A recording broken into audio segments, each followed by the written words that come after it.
Bu yana qanaqasi? Abduqodir Husanov yana nimalar qilib qo'ydi?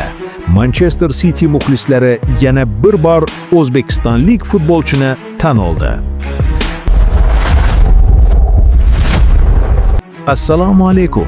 Bugun biz O'zbekiston futboli tarixida kamdan kam uchraydigan, ammo tobora odatiy holga aylanib borayotgan juda qiziqarli yangilik haqida gaplashamiz. Agar siz ham Abduqodir Husanovning haqiqiy muxlisi bo'lsangiz, O'zbekiston futbolining Yevropadagi obro'sidan faxrlansangiz, hoziroq videoga like bosing va kanalga obuna bo'ling. Chunki bu tarix hozir yozilyapti. Manchester City rasmiy ravishda e'lon qildi.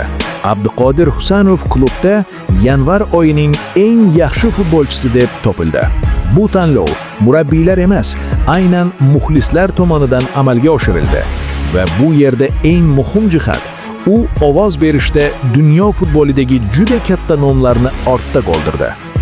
Darvozabon Gianluigi Donnarumma, yarim himoya ustasi Bernardo Silva, ammo muxlislar tanlovi bitta bo'ldi: Abduqodir Husanov. Klub bayonotida aytilishicha, o'zbekistonlik himoyachi yanvar oyini yuqori saviyada o'tkazgan. U turli sheriklar bilan birga 7 ta o'yinda maydonga tushdi.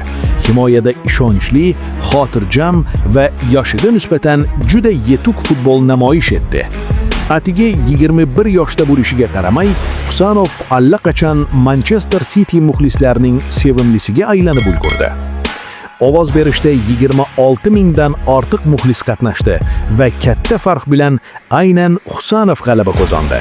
Bu esa shuni anglatadiki, u faqat tarkib futbolchisi emas, u allaqachon klubning muhim figurasi sifatida qabul qilinmoqda. Eng qizig'i, bu uning birinchi sovrini emas. U avval ham Manchester City'da oy futbolchisi deb topilgan edi. Ya'ni bu tasodif emas, bu barqarorlik. Eslatib o'tamiz, Abduqodir Husanov yanvar oyida Fransiyaning Lens klubidan Manchester City safiga qo'shilgan va 2029-yilgacha mo'ljallangan shartnoma imzolagan. Qisqa vaqt ichida u Angliya futboliga moslashdi, bosimdan cho'chinmadi va eng muhimi, muxlislar ishonchini qozondi. Bugun Husanov nafaqat Manchester City, balki butun O'zbekiston futbolining yuzi bo'lib bormoqda. Savol esa bitta: agar u shu tempda davom etsa, kelasi bosqichda Abduqodir Husanovni futbol olamida yana qanchalik katta e'tiroflar kutyapti?